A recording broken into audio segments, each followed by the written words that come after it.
Elhamdülillahi Rabbil alemin. Ve salatu ve selamu ala Resulina Muhammedin ve ala alihi ve ashabihi ecmain.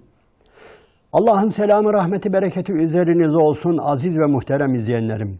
Bir Kur'an İklimi programında yine birlikteyiz. Ahzab suresi üzerinde sohbet ediyoruz ve Ahzab Hendek Savaşı esnasında münafıkların tutumundan bahseden ayet-i kerimelerdeydik.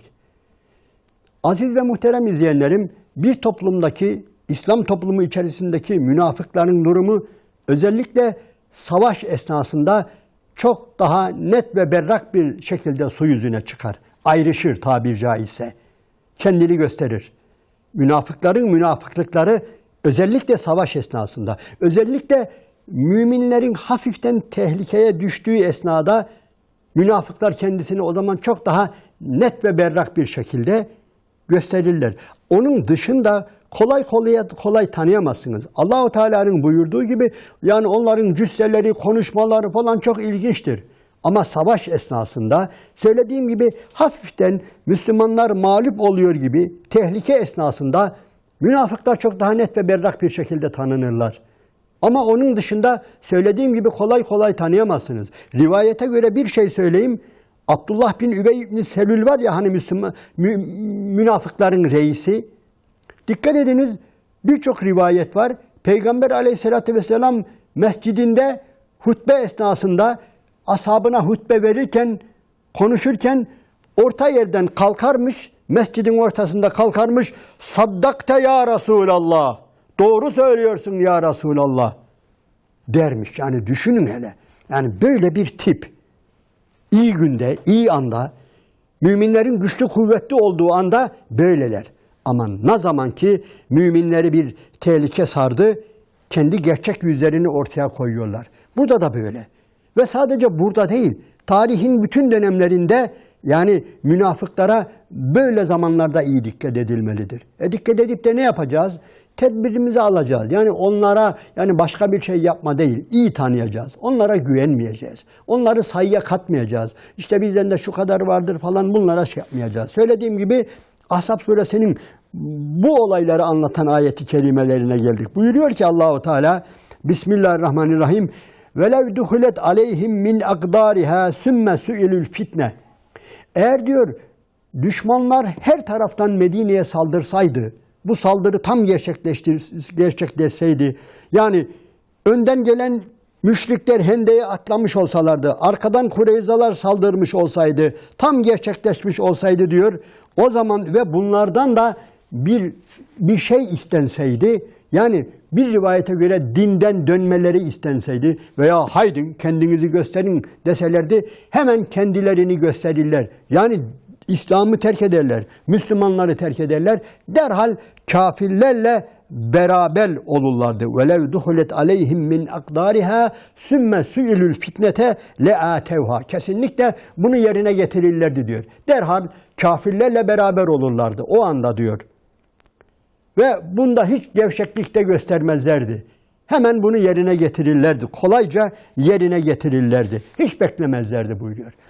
Aziz ve muhterem izleyenlerim, söylediğim gibi bu var ya, bütün camialarda böyledir. İslami toplumlarda, camialarda münafıkların durumu böyledir.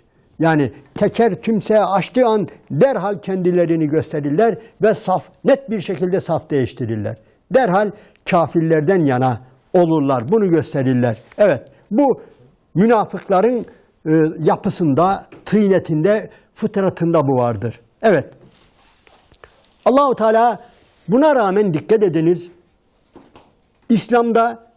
İslam tarihi boyunca Allahu Teala bu adamları fiilen cezalandırmamıştır. Resulü cezalandırmamıştır. Hep hala onların affedilmesi veya onların özellikle tevbe etmeleri için Allahu Teala onları hep yani tevbe kapısını açık bırakarak yaptıklarının yanlış olduğunu onlara anlatmıştır. Ve bu konuda da yani Muhammed Hamidullah'ın, Allah rahmet eylesin, yani İslam tarihinde anlattığına göre Peygamber aleyhissalatü vesselamın en büyük zaferlerinden biri de bu olmuştur diyor. Münafıkları diyor ömrünün sonuna doğru hepsini ıslah etmiştir diyor. Büyük bir kısmını ıslah etmiştir diyor. Bu aslında önemli bir zaferdir diyor. Yani Allahu Teala öğüt veriyor ya, boyunları vurulmuyor, cezalandırılmıyor. Onun yerine durmadan öğüt veriliyor ya. Allah'ın izniyle bu konuda da bir mesafede alınıyor demek ki. İşte bu öğütlerine devam ediyor Allahu Teala. Bismillahirrahmanirrahim. Kul len yenfa'akumul firaru in ferartum minel mevti evil katl. De ki diyor. Yani kesinlikle ölümden kaçmanız, öldürülmekten kaçmanız var ya, yani firar etmeniz size asla bir menfaat dokundurmaz. Yani öleceksiniz, yine öleceksiniz, katledileceksiniz, yine katledileceksiniz. Ve izellâ temetta'ûne illâ galîlâ. Yani çok az bir faydalanabilirsiniz, metalanabilirsiniz, menfaatlanabilirsiniz. Yani ölümden kaçmakla, firar etmekle, ölümden, öldürülmekten firar etmekle yani elinize bir şey geçmez. Çok çok az, çok basit bir şey diyor bu diyor. Yani elinize geçecek olan çok basit bir dünyevi faydalanma metadır. Yine varacağınız yere varacaksınız. Niye? Bismillahirrahmanirrahim. Bul men zellezi yasimukum minallah. Sizi kim Allah'tan koruyabilir ki? Yani Allah'tan sizi kim kurtarabilir? Allah'a karşı sizi kim koruyabilir? Kul men zellezi yasimukum minallahi in erade bikum su'en ev erade bikum rahme. Eğer o sizin için bir kötülük dilemişse veya sizin için bir rahmet dilemişse, dikkat edin, ne rahmetini engelleyebilir? Sizin için bir rahmet dilemişse o rahmet gelir, sizi bulur. Kimse buna engel olamaz. Kötülük de böyle. Sizin kötülüğünüzü dilemişse ya bunu da hiç kimse engelleyemez. Bunlar akaid kurallarıdır aziz ve muhterem izleyenlerim. Hatırlarsanız yani azıcık Kur'an-ı Kerim okuyanlar bilirler. Bu kelimeler sadece burada değil.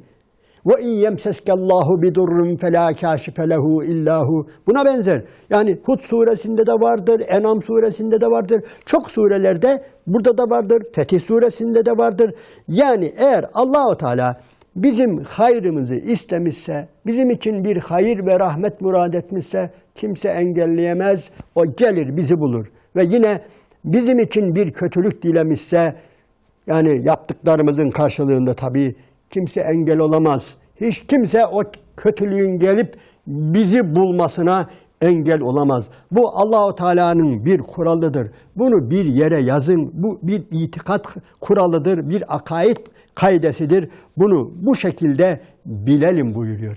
Bunu bir de şunun için de söylüyor. Aziz ve muhterem izleyenlerim. Özellikle Allah davası uğruna ortaya çıkanlar, İslam için ortaya çıkanlar. Yani başınıza ne gelecekse gelecek. Kimse engelleyemez. Yani bu dünyada dikkat ederseniz yani geçmişe şöyle bir bakın, korkaklar da öldü. Hadi diyelim ki cesurlar öldü ama korkaklar yaşamıyor. Korkaklar da öldü. Onlar da şimdi toprağın altında. Belki onlardan daha çabuk öldü. Belki birkaç gün sonra öldü. Ama öldüler. Hepsi de öldüler. Geçmiş toplumların yiğitleri de öldüler. Cesurları da öldüler. Şecaatları da, şecaat sahipleri de öldüler. Korkakları da, pısırıkları da öldüler. Onlar yaşamıyor ki.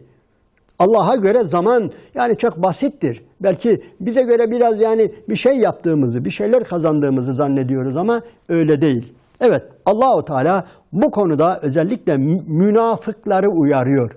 Münafıklara nasihatta bulunuyor ve söylediğim gibi Allah'ın izniyle nedir? Fayda da veriyor. Hatta bu surenin biraz ilerleyen yerlerinde gelecek. Yani Allahu Teala münafıklara af kapısını da açık bırakıyor. Yani af kapısını açık bırakıyor ve onlardan epeycesi de elhamdülillah ne yapıyor? Yani giriyor o kapıdan. Rivayete göre aziz ve muhterem izleyenlerim, bu ayet-i kerimelerin bu surede böyle sıklıkla mevcut olmasının sebeplerinden birisi, rivayete göre bazı sahabeler diyor ki 300 kişiydik ha diyor. Yani samimi olarak Hendek'te 300 kişiye kadar düşmüştük. Halbuki 3000 kişi Müslümanlar. Nedir? Hepsi münafık mı oldu? Hayır. Bir kısmı münafık ama bir kısmı da, önemli bir kısmı da münafıkların oyununa geldiler. Münafıkların tuzağına geldiler. Gelir mi? Gelir, Allah korusun. Oluyor. Yani hatırlayın İfk olayına, Hazreti Ayşe'ye yapılan iftira olayına falan bakın. Münafıklar işi başlatıyorlar ama maalesef nice saf, temiz Müslümanlar da kendini kaptırıyor. Hendek'te de böyle. Hendek Savaşı'nda da nice zavallı Müslüman, münafık olmadığı halde münafıkların oyununa geliyor. insan etkileniyor. Propagandadan ister istemez bugün nasıl ki bugünü gözümüzün önüne alalım. Yani en basit bir olayda bile nice insanımız hemen başkaları gibi düşünmeye veya başkalarının söylediği yani sözleri dillendirmeye çalışıyoruz. Yapıyoruz yani. Allah-u Teala bizleri bunlardan, münafıkların oyununa gelmekten, münafıkların moralimizi bozmasından bizleri uzak tutsun, muhafaza eylesin. Evet. Ve la yecidune lehum min dunillahi veliyyen ve la nasira. Allah'tan başka ne bir dost bulabileceklerdir ne de bir yardımcı bulabileceklerdir. Bunu bilsinler. قَدْ يَعْلَمُ اللّٰهُ الْمُعَوِّقِينَ مِنْكُمْ وَالْقَائِلِينَ لِيْخْوَانِهِمْ هَلُمَّ اِلَيْنَا. Allah şunu biliyor. Neyi biliyor? O savaştan alıkoyanları, Müslümanları savaştan alıkoyanları ve bize gelin, gitmeyin oraya diyenleri iyi biliyor. وَلَا يَأْتُونَ الْبَأْسَ اِلَّا غَلِيلًا. Bunlar hiç şiddete dayanamazlar. Yani azıcık bir sertlik gördükleri zaman, yani savaş gibi böyle birazcık yani çetin bir şeyler gördükleri zaman hemen oradan sıvışırlar, kaçarlar diyor. İşte Allah bunları çok iyi biliyor. Ve bunlar eşihaten aleykum. Yani bunlar cimrilik yapıyorlar. Müslümanlara yardım etmekte cimrilik yapıyorlar veya nefislerine uyuyorlar ve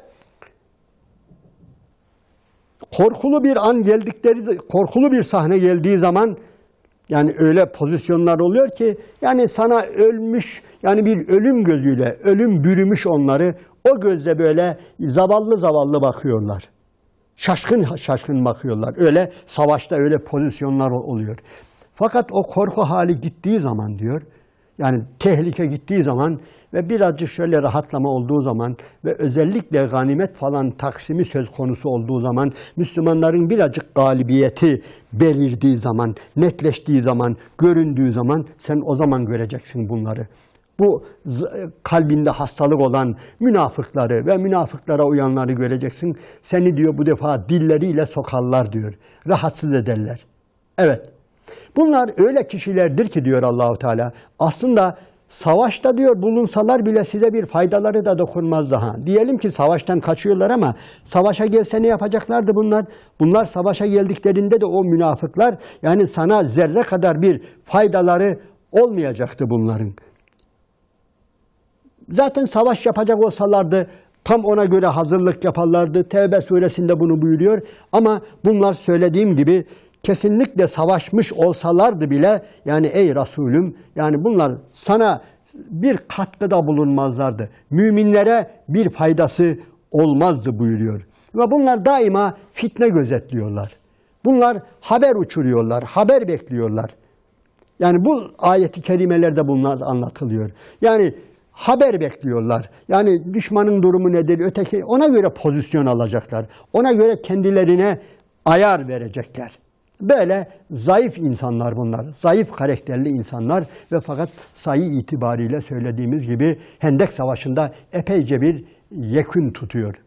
Halbuki burada yapılacak bir şey var diyor. Bismillahirrahmanirrahim. لَقَدْ كَانَ لَكُمْ فِي رَسُولِ اللّٰهِ üsvetun hasenetun limen kâne yercullâhe vel yevmel âhire ve zekerallâhe kesîrâ. Andolsun ki o Allah'ın Resulü'nde sizin için çok güzel örnek vardır. Sizin için çok güzel örnek vardır. لَقَدْ كَانَ لَكُمْ ف۪ي رَسُولِ اللّٰهِ üsvetun hasenetun limen kâne yercullâhe. Allah'a kavuşmayı isteyenlere hem sizin için diyor, bir de daha da açıklıyor Allah-u Teala. Sizin için ve özellikle bir gün Allah'a kavuşmaya iman edenler, Allah'a kavuşacaklarına imanları olan kişiler için. Başka? Limen kâne yercullâhe vel yevmel âhir. Ahiret gününe kavuşacaklar için ve bir de ve zekerallâhe kesîrâ. Allah'ı çok çok zikredenler için tek örnek Resul'dür. Aziz ve muhterem izleyenlerim, bu ayet-i kerimeyi tanıyorsunuz değil mi? Çok zaman bu ayet-i kerimeyi hocalarımız peygambere itaat konusunu anlatırken bu ayet-i kerimeyi dile getirirler. Sünnetin önemini, peygambere uymanın önemini, peygambere iman etmenin önemini anlatırken Hep Ahzab suresindeki bu ayeti kerime getirilir. Çok yerde rastlarsınız. لَقَدْ كَانَ لَكُمْ ف۪ي رَسُولِ اللّٰهِ اُسْوَةٌ حَسَنَةٌ لِمَنْ كَانَ يَرْجُ اللّٰهَ وَالْيَوْمَ الْآخِرَ وَذَكَرَ اللّٰهَ كَثِيرًا. Evet, doğru. Ama dikkat ederseniz özellikle Allah'ın Resulü bize her yerde örnektir ama özellikle savaşta örnektir. Cihatta örnektir. Şecaatta örnektir. Özellikle bu konularda Allah'ın Resulüne bakın. Allah'ın Resulü sallallahu aleyhi ve selleme özellikle savaş esnasında dikkat edin. Şecaat esnasında dikkat edin. Burası çok önemlidir. O ne yapıyor? Öyle yapın. Aksi takdirde aziz ve muhterem izleyenlerim, söylediğimiz gibi savaş var ya, her şeye açıktır. Savaşta insanlar her türlü telkine maruzdur. Yani her türlü telkin rüzgarları eser. Düşmandan telkin gelir, münafıklardan telkin gelir, şeytandan gelir, nefisten gelir. İşte böyle bir noktada hepsini bir tarafa iteceğiz. Allah'ın Resulüne bakacağız. Ne yapıyor? Nasıl dik duruyor? Nasıl davranıyor? Burası çok önemlidir. Bu yani sadece hareketli savaşlarda değil, tabir caizse sıcak savaşlarda değil, soğuk savaşlarda da her dönemde Allah'ın Resulü sallallahu aleyhi ve sellem bizim için yegane örnektir. Hayatın bütün anlarında ama özellikle savaş esnasında. Çünkü savaş esnasında insanların ayaklarının kayma ihtimali çok çok daha fazladır. Belki normal vakitlerde insanlar kolay kolay saptırmazlar, yoldan sapmazlar. Yanlış yola gitmezler, yanlış düşüncelere kapılmazlar, yanlış vehimlere kapılmazlar durduk yere. Ama ne zaman bir tehlike, ne zaman ki düşmanla burun buruna gelme, ne zaman ki ölümle burun buruna gelme sahneleri yaşanır, işte o zaman insanların ayaklarının kayma ihtimali biraz daha fazlalaşır. İyi dikkat edin. Düşündükçe siz de bunları çıkarabilirsiniz. İşte önemli olan böyle durumlarda لَقَدْ كَانَ لَكُمْ ف۪ي رَسُولِ اللّٰهِ اُسْوَةٌ حَسَنَةٌ.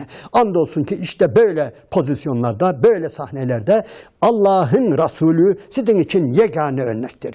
Güzel örnekler vardır.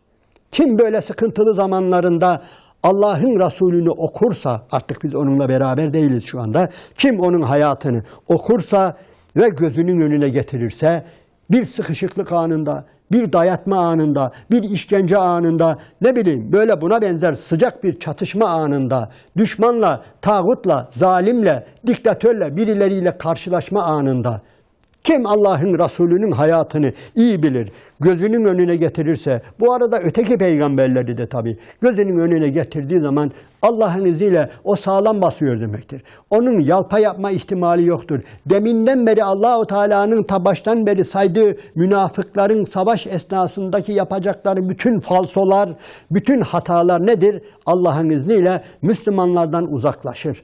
Onun için biz gelin, dönelim, dolaşalım, mutlaka Allah'ın Resulü sallallahu aleyhi ve sellem Efendimizin hayatını okuyalım, sık sık okuyalım. Özellikle böyle pozisyonlarını okuyalım ve özellikle bugün, yani peygamberin olmadığı dönemlerde, peygambersiz bir dünyada, peygambersiz bir zamanda, yani biz çok muhtacız buna. Bu sahnelere çok muhtacız. Allah'ın Resulü'nü kendimize örnek almaya çok muhtacız ki yani sadece kendi hayatımızı kurtarma değil, bu ümmeti, beraber olduğumuz kardeşleri de kurtarmak, onlara da bir halel getirmemek için bütün bunlardan dolayı bu ayrı bir yükümlülüktür. Allah'ın Resulü'nü bilmek ve onu örnek almak. Evet, Allah'ın selamı, rahmeti, bereketi üzerinize olsun aziz ve muhterem izleyenlerim. Bir başka programda inşallah Teala yine birlikte oluruz.